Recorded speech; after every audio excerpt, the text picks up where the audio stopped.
झाली आणि त्या क्षणी समुद्र किनाऱ्यावर मुंबादेवी प्रकट झाली। 8 हात, उगारलेली शस्त्र, डोळ्यांत क्रोध आणि करुणा। ती केवळ देवी नव्हती, ती होती सामर्थ्याचा अवतार। ती होती मुंबा।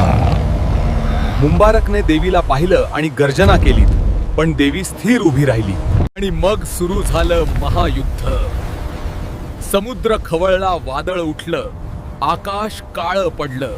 प्राचीन मुंबईच्या किनाऱ्यावर देवी मुंबाने दानव मुंबारकवर आपला प्रकोप सोडला तेव्हा जमीन थरथरली। क्षणाला असं वाटत होतं की हा किनारा नष्ट होईल, पण शक्तीसमोर भय टिकत नाही। अखेर मुंबारक कोसळला, पराभूत झाला। मरणाच्या छायेत मुंबारक देवी समोर नतमस्तक झाला। त्याने दया याचना केली आणि म्हणाला, मला शिक्षा मिळाली, पण एक वरदान दे, माझं नाव पूर्णपणे पुसलं जाऊ नये। माझ्या पराभवाची आठवण तुझ्या विजयाशी जोडली जावी।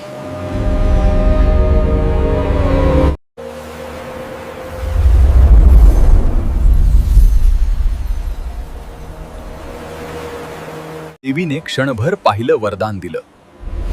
भीतीचा सन्मान करण्यासाठी नाही, विजय मिळाला हे दाखवण्यासाठी। आणि म्हणून देवीचं नाव पडलं मुंबा देवी।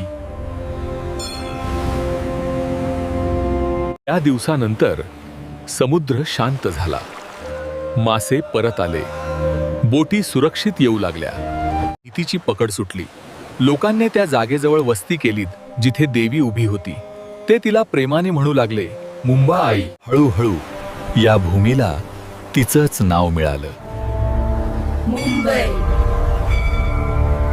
नावं बदलली, काळ बदलला, पण श्रद्धा बदलली नाही।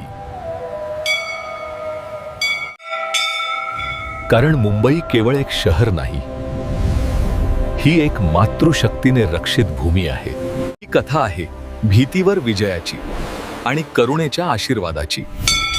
अशा प्रकारे मुंबादेवी मुंबईत आली। ही होती मुंबईच्या नामाची कथा। मुंबा आई म्हणजे चीसर मुंबई।